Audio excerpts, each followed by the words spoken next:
Бүгін саяси қуғын-сүргін және ашаршылық құрбандарын еске алу күні.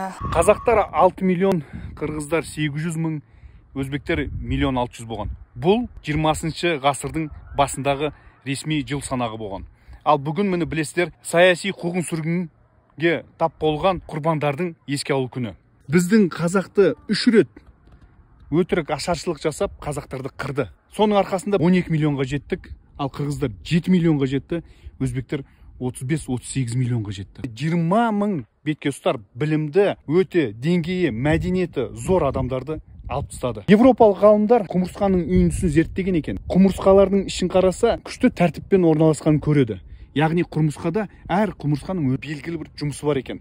Солардың ішіндегі головастик деп аталады, яғни басы жақсы істейтін құмырсқалар бар екен. Олар құмырсқалардың жұмысын, барысын реттестіріп, қадағалап отырады екен. Ғұламалар не істейді сол зерттеген? Бір шама головастиктердің басшыларын алып өлтіріп тастайды екен. Жиналған құмырсқалардың 20-сы бір күнде өліп қалады екен. Хаос басталады екен андағы үйінде. Құмырсқалар жылдам ұйымдастырып жаңа басшыларды сайлай бастады екен. Жаңа басшылар алған жарты құмырсқаның өмірін қайттан реттестіреді екен. Сөйтіп аман қалады екен. Жерді біз талай басып кететін құмырсқаның өзінде де басшылар бар екен, білімділері бар екен. Солардың артынан еретін халқысы да бар екен, ағайын. Солар болған жерімізді